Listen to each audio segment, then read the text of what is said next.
പെൺകുട്ടി ജാതകം പരിശോധിച്ചിട്ട് പറയാണ് ഈ കുട്ടിക്ക് പുനർവിവാഹ യോഗമുള്ള ലക്ഷണമുണ്ട്. മിശ്രീ പുനർഭൂഭവേൽ 7 പാപഗ്രഹങ്ങളും ശുഭഗ്രഹങ്ങളും നിൽക്കുകയാണെങ്കിൽ ആ കുട്ടി രണ്ടാമതും വെൾക്കപ്പെടാൻ യോഗമുണ്ട് എന്നാണ്. അപ്പോൾ അങ്ങനെ പരിഹാരം എന്നുള്ളത് അതിൽ പരിഹാരം എന്നും പറഞ്ഞ് ചെയ്ത് കൂട്ടുന്നതൊക്കെ അവിടെ വലിയ വിഷയമാണത്. അപ്പം അങ്ങനെ ഇപ്പോൾ ഒരു വിഷയത്തേക്ക് നമ്മൾ സംസാരിച്ചുകൊണ്ടിരിക്കുമ്പോൾ ഒരാളുടെ പ്രശ്നം നടന്നുകൊണ്ടിരിക്കുകയാണ്.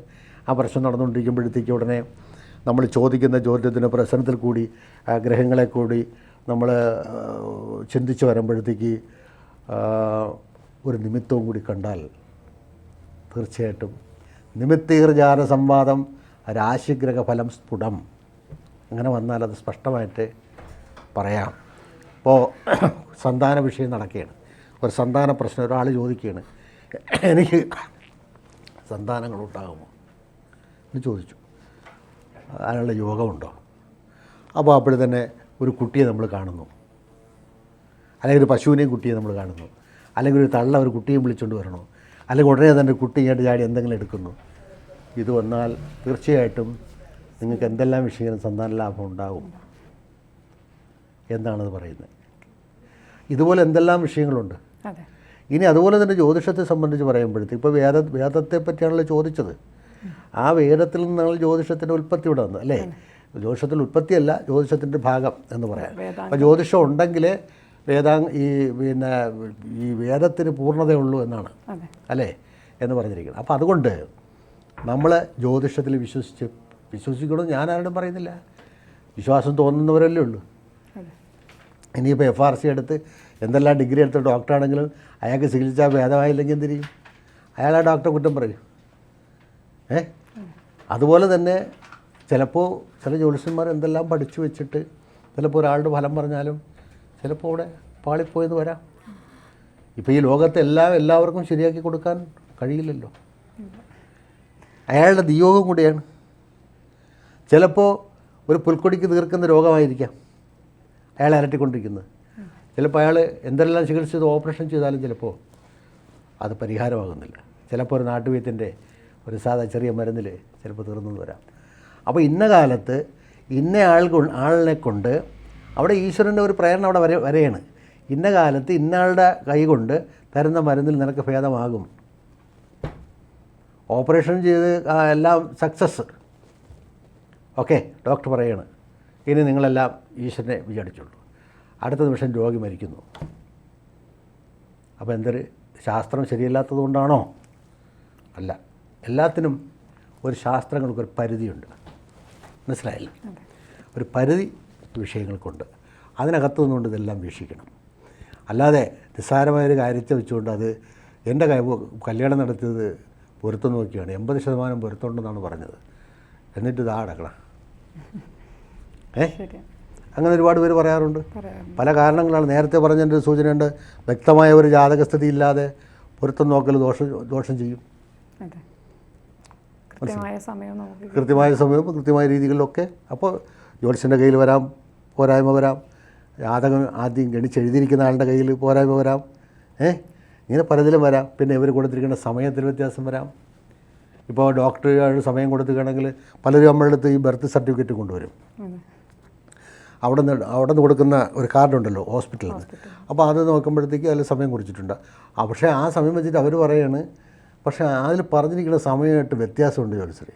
എന്താ അത്? ഞാൻ അന്ന് ഇതിൽ കിടന്ന് നോക്കുമ്പോൾ പ്രസവം കഴിഞ്ഞിട്ട് നോക്കുമ്പോൾ ടൈം ഇതുമായിട്ട് വ്യത്യാസമുണ്ട്. 5-10 മിനിറ്റ് വ്യത്യാസം പറയുകയാണ്.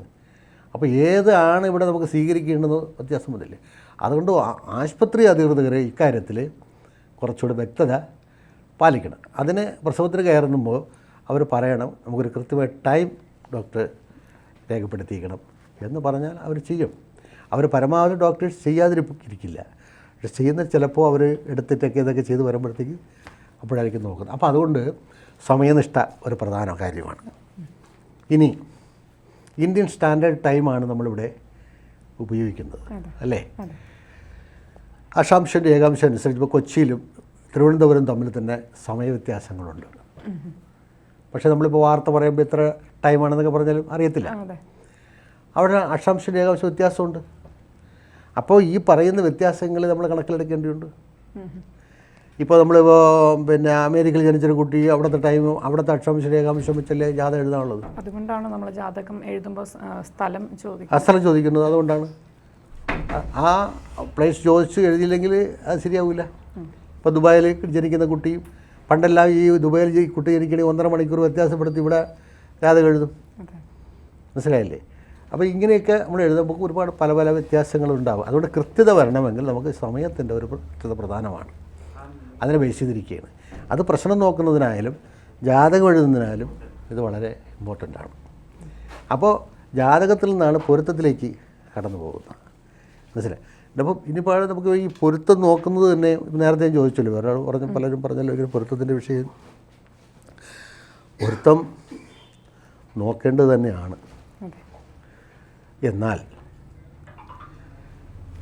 ഈ നമ്മൾ നേരത്തെ ഞാൻ പറഞ്ഞതുപോലെ ജനന സമയത്തിൻ്റെ അതനുസരിച്ചൊരു ലഗ്നം വരികയും ആ ലഗ്നം കൊണ്ട് പൂർവ്വജന്മാർജിതമായിരിക്കുന്ന ഫലങ്ങളാണ് അനുഭവിക്കുന്നതെന്നും, അപ്പോൾ ഇന്ന കാലത്ത് ജനിച്ച് ഇന്ന സ്ഥലത്ത് ഇന്ന മാതാപിതാക്കളുടെ കുട്ടിയായിട്ട് ഇത്ര കാലം ഞാൻ വിദ്യാഭ്യാസം ചെയ്ത് ഇന്ന ജോലി സ്വീകരിച്ച് ഇന്ന പെൺകുട്ടി വിവാഹം കഴിച്ച് ഇന്ന സ്ഥലത്ത് താമസിച്ച് പോകണമെന്നൊക്കെ ഒരു നിയോഗം നമ്മുടെ ഈ റേഷൻ കാർഡിലുണ്ട്.